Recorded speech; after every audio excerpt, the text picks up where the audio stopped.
My name is Jim Sargent. I'm Director of Student Services for the Hall County School System, and I want to welcome you and thank you all for being here with us tonight in what I hope will be the first step in a process that's going to be meaningful, productive, and help us to acknowledge and intervene in the awful specter that is the changing face of drug abuse here in Hall County, affecting our kids in the county schools as well as in the city schools. Our two systems are linking arms in trying to face this challenge along with the Coalition of Hall County and many other organizations.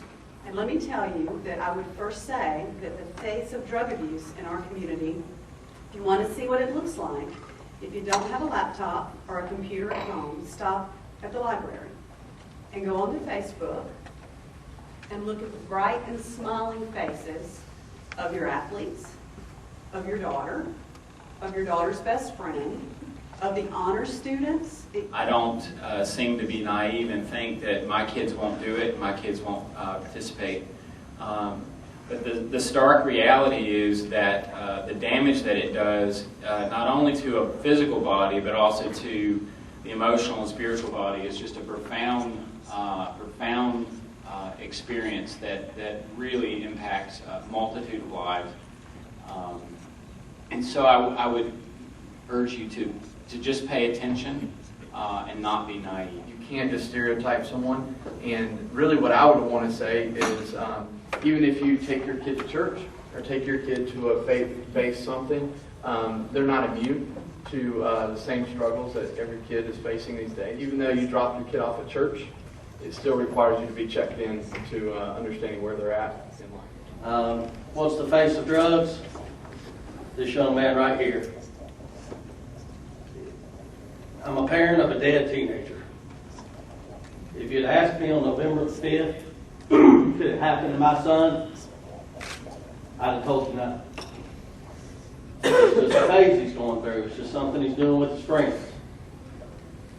But on November the 6th, at about 7:30 in the morning, we got the phone call that I need to get over to his mama's house quick. They don't just take 1 or 2 pills, guys. They eat these pills.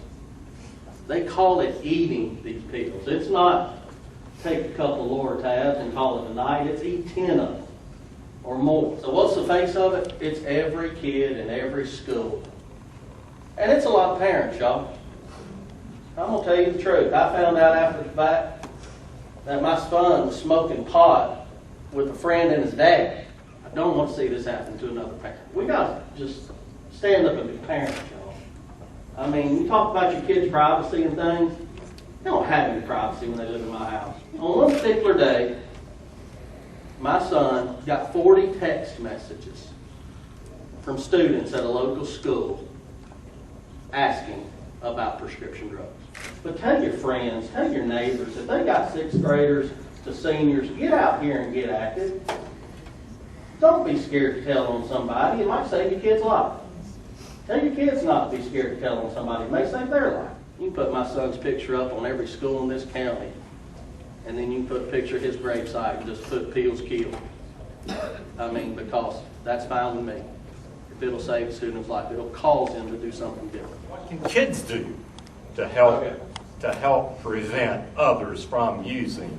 That's a really hard question. I think maybe in a school, maybe getting an organization together of those people, and maybe talking about it. Maybe set a time apart during the school, maybe once a month or so, and talk about these things. Deter or to prevent drug and alcohol abuse. What can we do? We know we're not totally in control, but what can we do? What should we be doing? But let me tell you what I think.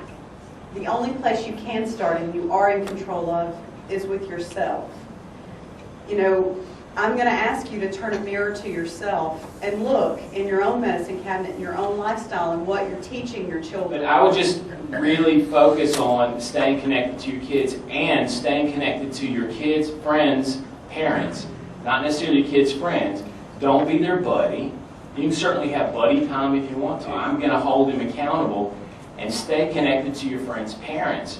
You need to know where your kids are And there needs to be two things: accountability and verifiability. I think ideally you got to have that relationship where, as one of our parents said, you don't have to respect some magical privacy of the teenager. You're looking out. You got to raise them. You don't have to be their best friend. But at the same time, you can't build that wall where they won't talk to you. So So I have a real simple saying: rules without a relationship equals rebellion. And I'll really just stay on that. Also add in, talk of the future. You know, what are your goals? What do you want to be? Where do you want to go? Where do you want to go to college? Because a lot of times they're going to make decisions that might impair their getting to that point. And then you have to know your kids. You have to know their patterns, what they do, the things, the people they hang out with. I just got a new puppy a couple of weeks, well, actually about a month ago, and I had to go to potty training class. My instructor gave me that I learned is I watch the habits of my puppy. So now I've been able, when I see him start to do certain things around the house, I know it's time. So we need to know the patterns and the things that our kids do. If you know these and something is abnormal, you as a parent will know this if you keep an eye on your kids. Take time off work, sit at dinner tables with them, have a chat with them, whatever. That doesn't help. They get bad into addiction. Try to find them a program to go to, like 3D, No Longer Bound. But maybe taking seniors and juniors that are committed to a lifestyle of abstinence from drugs, alcohol, and other destructive behaviors, bringing them into the freshman classes and holding panels like this that can introduce them into there are some positive things that can be done. We have made a commitment that we're not doing drugs and alcohol, and you as a freshman can make that same commitment today.